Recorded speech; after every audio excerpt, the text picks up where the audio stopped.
ലോകത്തിലെ ഏറ്റവും സന്തോഷവാനായ വ്യക്തി ആരാണെന്ന് ചോദിച്ചാൽ എന്തായിരിക്കും നിങ്ങളുടെ മറുപടി? ഇപ്പോൾ തന്നെ നമ്മുടെ മനസ്സിൽ ഒത്തിരി മുഖങ്ങൾ മിന്നിമറഞ്ഞിട്ടുണ്ടാവും. ആ മുഖങ്ങളിൽ നമുക്ക് നമ്മളെ കാണാൻ സാധിച്ചിട്ടുണ്ടോ? മനുഷ്യൻ സന്തോഷത്തിൻ്റെ അളവുകോലായി കുറച്ച് കാര്യങ്ങൾ നിർദ്ദേശിക്കുന്നുണ്ട്.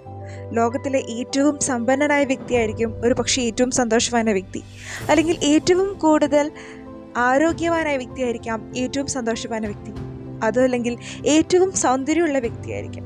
അങ്ങനെ ഞാനിത് നിങ്ങളോട് പറയാൻ പോകുന്നത് ലോകത്തിലെ ഏറ്റവും സന്തോഷവാനായ വ്യക്തി എന്ന് ശാസ്ത്രലോകം പോലും വിശേഷിപ്പിക്കുന്ന ഒരു ബുദ്ധിസ്റ്റ് സന്യാസിയായ മാത്യു റിച്ചാർഡിനെ കുറിച്ചാണ്.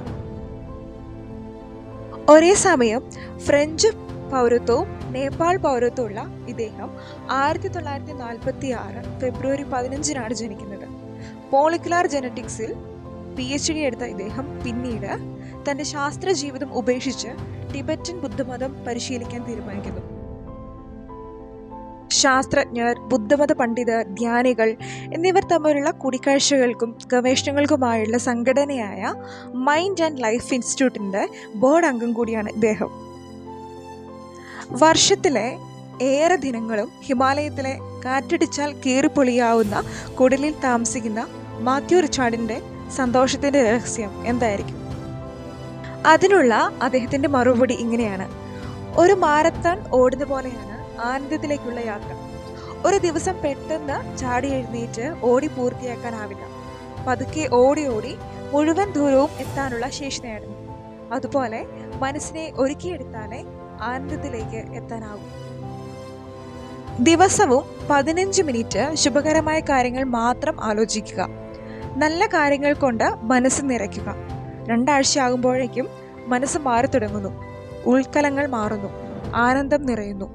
കേവല സന്തോഷങ്ങളെ പരമമായ ആനന്ദമായി തെറ്റിദ്ധരിക്കുന്നവരാണ് ഭൂരിഭാഗവും. വന്നതിലും വേഗത്തിൽ മടങ്ങുന്ന അത്തരം അനുഭവങ്ങൾ ആനന്ദമല്ല. ആനന്ദം എന്ന അനുഭവത്തിലേക്ക് നാം ഒരിക്കലെത്തിയാൽ പിന്നെ അത് നമ്മളെ ഒരിക്കലും വിട്ടുപോകില്ല. എന്നും നിലനിൽക്കുന്ന ആനന്ദം എങ്ങനെ കണ്ടെത്താമെന്ന് ചോദിച്ചാൽ ലളിതമാണ് മറുപടി: ഞാൻ എന്ന് എപ്പോഴും ചിന്തിക്കാതിരിക്കുക.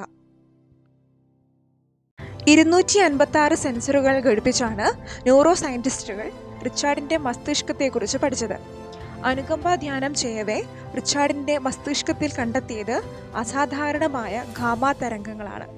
ഇത്തരം തരംഗങ്ങൾ ഉയർന്ന അവബോധത്തെയും ശ്രദ്ധ, ഓർമ്മ എന്നിവയെ സൂചിപ്പിക്കുന്നു എന്ന് ന്യൂറോ സയൻറ്റിസ്റ്റുകൾ പറഞ്ഞു വയ്ക്കുന്നു. മാത്യു റിച്ചാർഡിൻ്റെ സന്തോഷത്തിൻ്റെ രഹസ്യം നമുക്ക് മനസ്സിലായി. കേവലം സന്തോഷങ്ങൾക്കും അപ്പുറം പരമാനന്ദത്തെ ആസ്വദിക്കാൻ നമുക്കെല്ലാവർക്കും സാധിക്കട്ടെ. Thank you so much for watching.